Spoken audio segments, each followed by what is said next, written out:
Welcome to your favorite horror storyteller. This video contains several scary stories. Please watch it to the end. There are time codes at the bottom if you want to switch the story. Also, I'm grateful for your support and advice. Thank you. Let's get started. I live in an old two-bedroom apartment on the outskirts of town. It hasn't been renovated in 40 years. The wallpaper is peeling, the plaster is crumbling, and the idiocy of the layout is often annoying. That's partly why this whole thing happened. I used to skip classes quite often and sit at home playing games. I used to stay up late. That day, my mother, as usual, went to work early. I got up at 2 o'clock in the afternoon, started my computer, drank a cup of coffee, and found out that there was no internet because of non-payment. It was lazy to leave the apartment even for this vital necessity, so I just opened the movie folder and continued watching the show. After a couple hours, I thought I'd have to go outside after all, since I couldn't find anything food-like in the fridge. I could also pay for the internet. Before I went out, however, I decided to take a bath. It should be noted that I don't take a bath often because of its small size, general antiquity, and accordingly, unhygienic process. More often, I just take a shower. But that day, some devil pulled me to change my habits. In the bathroom, by the way, there are two not insignificant windows. One overlooks the kitchen so you can see the head of the person standing in the tub. And the second window is cut at the same level in the thin wall separating the bathroom and toilet. The glass on the window that leads to the toilet is broken because of a not-so-successful mosquito hunt. I covered the whole place with shards and poured blood from my cut hand. I could barely wipe the dried blood off the frame. Why these windows were made, I do not understand, and now I sincerely hate those who made them. After filling the bathtub and waiting for a while, because I had overdone the water temperature, I climbed in. For some reason, I felt immediately uncomfortable. No, I didn't feel the proverbial sense of presence, and I didn't hear anything. But for some reason, I felt cold in the hot bath. After sitting in it for a while, I naturally froze and got goosebumps. And then I accidentally looked up and looked through the broken window that leads to the toilet. What I saw then, I will never forget in my life. I saw a face. A pale, deformed, wide and ugly face with huge black eyes and a big smiling red mouth. It seemed both artificial and incredibly realistic at the same time. It was as if someone had set out to make a copy of the ugliest face on earth, and in his skill had reached the sinister valley effect. Such a face would not be seen in any nightmare. It is simply impossible to describe it accurately. It can only be seen, which I would never wish on my worst enemy. I couldn't see much of his other features, except for his thin black hair, which looked more like a wig. I didn't even know whether I was more afraid of the face or what my imagination had conjured up hiding behind 2 meters of wall. My own wet hair stood up on the back of my neck, and I tried to squeeze as deeply as I could into the small bathroom. I wanted so badly not so much to scream as to shriek, to squeal thinly, to ease my fear. But I clenched my teeth so tightly that my jaw almost dropped. I'd never felt such supernatural terror in my life. The face was staring somewhere past me, as if mesmerized by the sight of what it saw in the opposite kitchen window. I don't know how much time passed, maybe minutes, maybe seconds. But at some point it looked at me. After 3 or 4 of the most terrifying seconds of my life, I screamed. The long held back scream came out in a kind of hoarse, yet shrill carcane. I think that if I hadn't let that scream out then, I would have simply died of horror at the sight of those huge, empty eyes. And it went away. Just slowly slid down out of sight of the window behind the wall. It was as if the scenery had been removed. I couldn't believe my happiness. A coarse, nervous shiver pounded me as I sat in the bathroom for another long time, half of which I sputtered around. Then I slowly got up and looked out that window that overlooked the kitchen. And like the lousiest horror movie ever, I saw that she was there. All cadaverous and pale, all blue-streaked and grinning. Right next to me behind the glass, it had just moved from the bathroom to the kitchen. My legs gave out, and I lost my balance, tumbling out of the tub and hitting my head hard against the opposite wall, losing sight of the face. I may have blacked out for a while, and when I came to on the floor, only the kitchen ceiling was visible through the window. I jumped out of the bathtub and was in my room in a second, nervously looking around and quickly pulling the first clothes I could find right over my wet body. Taking my shoes in my hands, I ran out of the apartment. I got my shoes on somewhere on the first floor and ran out into the spring melting evening. It turned out I'd been in the bathtub for 3 hours. Only as I was running out of the apartment did I notice that the front door had been cheerfully ajar all day. I live in a multi-story building on the 7th floor and often use the elevator. A couple of times I even got stuck in it and spent more than an hour there. And one day, I was coming home at night. There was a lot of work that needed to be done. And as luck would have it, the elevator got stuck on about the 4th floor. The lights went out and I was left in darkness. Pressing the button to call the elevator operator, I began to wait. After 10 minutes, I got a strange sensation as if someone was near me. I looked around. There was no one. But the feeling of fear was growing against my will. And then I realized what it was. Someone was breathing in time with me. But there was a slight asynchrony and I recognized it. It made me uncomfortable. Someone was standing outside the elevator, in the elevator shaft or on the landing in the middle of the night, knowing I was in the elevator and trying to scare me. And then the creepiest thing happened that I can't explain. I was right. It was something in the elevator shaft, and it crawled from the top down to me after a couple of floors. I could tell by the sounds it made. Its breathing was no longer imitating mine. It was hoarse. I could hear the creature snagging wires, the concrete tapping softly when I touched it. It was leisurely descending toward me, and I was trapped in this box. I was scared beyond words, because I couldn't get out of the trap, and because I didn't know what kind of creature it was. It wasn't human to crawl down an elevator shaft in the middle of the night. And so, from the sounds of it, the creature began to equal me, squeezing itself between the elevator and the wall. You know those slightly covered grills at the top of the elevator ceiling for ventilation?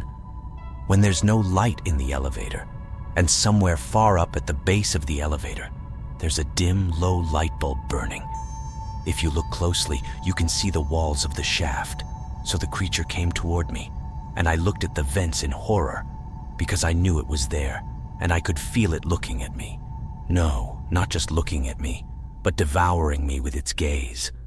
There was absolute silence. I was afraid to move, and I couldn't believe that this was happening to me and that it was real. I was terrified and I wanted to scream and be hysterical, but I couldn't move.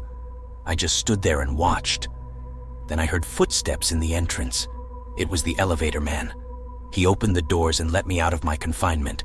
My legs and arms were shaking and I was dizzy. The elevator man asked me if I was all right.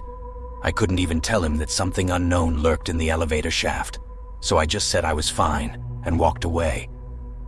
Since then, I've been walking home and trying not to listen to the sounds in the elevator and stay away from the shaft doors, remembering that all the dogs always refuse to ride our elevator when they go for a walk with their owners.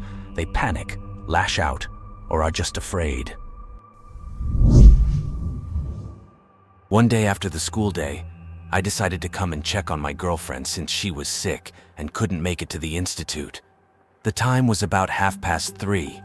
My house was opposite her house, so the girl could always see me in the kitchen or on the balcony. I came to her, we sat down with her to drink tea, and talked for about 3 hours. Then I went to the bedroom to watch TV while she did the dishes. Soon she came into the bedroom and told me that my father had already arrived home. This surprised me a lot because my parents had gone to visit relatives and were due back very late. I went out to her balcony and froze in place from surprise. I saw that my grandfather, who had died 7 years ago, was walking around my apartment. Stunned, I looked at him, and then my girlfriend screamed with horror, realizing what was the matter. After calming her down, I started to get dressed. I wanted to find out what was going on in my apartment. The girl begged me not to go there until the return of my parents, and yet I managed to convince her that there was nothing scary. We just imagined, because I do not believe in mysticism and other chiromancy. As I approached my apartment, I noticed that the door was open. Upon entering, I went to the kitchen and saw my friend on her balcony. She was waving at me and letting me know that everything was okay. Suddenly, I saw her cover her mouth with her hand in horror. Then my head started to double over, my legs started to slip, and my eyes blurred. I tried to turn around, but I fell. I was brought to consciousness by my neighbors, who were called by my girlfriend. She told me that the figure put its hands on my shoulders, and I fell down. Nothing was missing from my apartment, and my neighbors claimed that during that time, nobody entered or left my apartment except me. Was sitting on duty when my cell phone rang. It was my wife. Strange, at this time she is usually asleep with the kids. The time was close to 2 a.m. In the phone, the frightened wife whispered through sobs and asked me to come home urgently as the twins were behaving inappropriately. To put it mildly, the kids were 6 years old. I couldn't explain anything well, only started crying harder. I had to get out of work to ask the replacement to cover for the bosses and chase in the middle of the night in the other end of the city. My wife met me at the entrance in a robe and barefoot. With sobs, threw herself on his neck. On the proposal to go into the apartment, barely agreed. When I asked her to explain what was going on, she burst into tears and started pointing her finger at the children's room. I went to the kids. She didn't follow me. The children were in the room. They were happy to see me. But when I asked them what happened, they didn't answer anything clear. They only said that their mom was scared by a grandmother who climbed out of the window. I asked who the grandmother was and why mom was scared of her. My son answered that mom came in and didn't say hello to grandma, and we wanted to introduce them. Grandma gave her hand to mom, but she ran away. "And where is this old woman now?" I asked in bewilderment. "Over there, right above you." "Dad, how funny you are. Raise your head. She will say hello to you." I raised my head, not realizing what I was doing. I could see a shadow on the ceiling. I quickly realized that there was no place for it to be. I grabbed the kids and ran out of the apartment on the verge of hysterics. My wife jumped out after me, and we drove to my parents' house in the middle of the night. What happened that night, my wife still has not told me, but she refused to go home until the priest was brought in. The children still remind us that we had offended their grandmother, but she was funny. She could even run along the walls. One married couple decided to let themselves relax for an evening and go out for some fun in the city. They called a girl they knew who had babysat their children many times before. When the girl arrived, the two kids were already asleep in their cribs, so she just had to stay home and make sure nothing happened to the kids. Soon she got bored and decided to watch TV. But there was no cable downstairs, because the parents didn't want the kids to watch any garbage. The girl called her parents and asked permission to watch TV in their room. They naturally agreed, but she had another request. She asked permission to cover the angel statue outside her bedroom window with something, or at least close the curtains, because the statue made her nervous for some reason. There was silence in the tube for a second, and then the father who had spoken to the girl said, "Take the kids and run out of the house. We're going to call the police. We don't have any angel statue." Police found all three dead 10 minutes after the call. The angel statue was never found. I live in the city. I get home late, and it was the same on that memorable fall evening. The time was around midnight, and I wanted only two things: throw something in my stomach and go to bed. I threw the tomatoes, garlic, and 3 eggs in a skillet and started stirring. And then, I have a vent above the stove, and out of it suddenly flew dirty flakes that landed in my dinner. Missing food, I thought to myself, and looked at the vent machine. There are no censorious words that can describe my state at that moment. I fell on my ass, crawled backwards, and howled in terror, because there was a human face staring back at me from behind the dirty grate of the vent. It grinned with yellow teeth, and absolutely black, whiteless eyes glittered. It lasted only a couple minutes, but it seemed like an eternity to me. And then the face crawled back and disappeared into the darkness of the vent. Since then, all the vents in my house have been sealed shut with steel plates. I'm an engineer by profession, and I know that a man can't fit in a vent. Anyway, I don't want to feel that look again. It happened in January 2001. During the night, I woke up to my son standing at my bedside, piled on top of my legs. He was 3 years old at the time, and he often woke up during the night and came running to me. And this time I thought my son had come. I moved my foot, giving him a place to get comfortable on the bed. He doesn't get on the bed but continues to stand and push on my legs. I lift my head, and in the light of the night lamp, I see my son standing there, in his pajamas, but his face is all wrinkled, like an old man. He is standing by the bed and does not move, only leaning on his legs and pressing his body on his feet. Opposite the bed is a floor mirror. I see our reflection on it. I am on the bed, and the child is standing next to me with his leg by his leg. And then he says in such a pathetic, squeaky voice, "Mommy, take me to you." I said, "Come quickly, it's cold." He says again, "Mommy, take me to you." Suddenly I hear a sigh and a smacking. I look, and there at his place, on his crib, quietly sleeping my son. I had never felt such animal fear in my life, and it began to press harder on my legs, slowly moving along the bed to the headboard, and continues to whimper. I tried to kick my legs, but it wouldn't budge. It piled on top of my legs and wouldn't let me move. Burying myself in the pillow, I began to remember prayers. I only remember, "Our Father," and that's it. A lapse in memory. I don't remember any more words. And this creature came closer and closer to my face. It presses with its body and repeats the same phrase. One thought was pounding in my head. If I die of a heart attack, what will happen to my son in the morning? He'll wake up and there's a cold corpse. It was over in an instant. It disappeared, and I drank valerian tincture until morning. In the morning, I called my relatives and asked them to call every morning to see if everything was all right.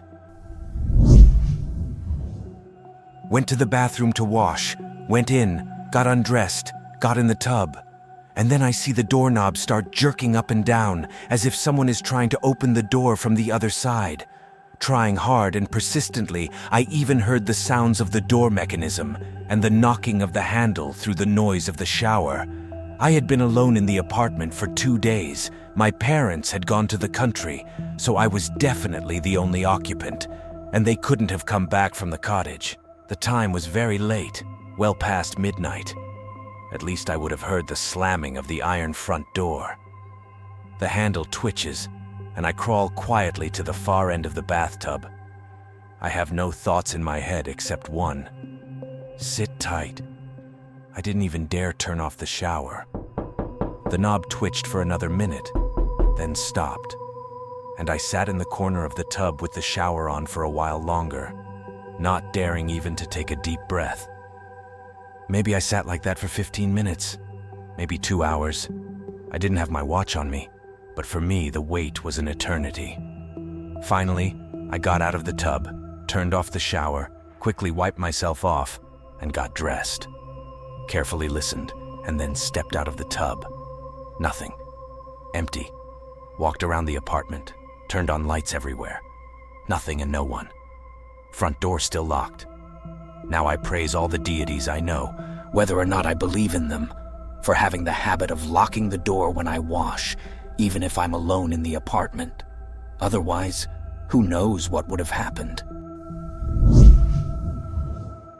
When I was 10 years old, my parents and I moved to live in a large 2-story house. Dad and Mom worked, so it often happened that I, coming from school, found myself home alone. One evening, I was coming home. From afar, I saw that the lights were not on anywhere, which meant that no one was home. I went in, turned on the light in the hallway, and then I heard a rustling on the second floor. I was a little scared, but I asked, "Mom, is that you?" "Yes." I heard my mom's voice from upstairs, and I calmed down. Walking up the stairs, I called out to my mom one more time to see which room she was in. "Yes," my mom answered me again. The voice came from one of the far rooms. I felt kind of uneasy, but I thought that I should just find my mom soon, and then I would feel better. I walked up to my room and was already reaching for the doorknob when I heard the sound of the front door opening from downstairs and my mom's voice. "Honey, are you home yet?" I was confused. At that moment, the door near where I was standing creaked open and began to open. Terrified, I ran down the stairs to my mom. I am now 24 years old, but I still shudder at the memory of that incident. What was in that room that was calling to me in my mom's voice? I woke up in the middle of the night. I was very thirsty. Half asleep, I made my way to the kitchen and filled a glass with water on automatic.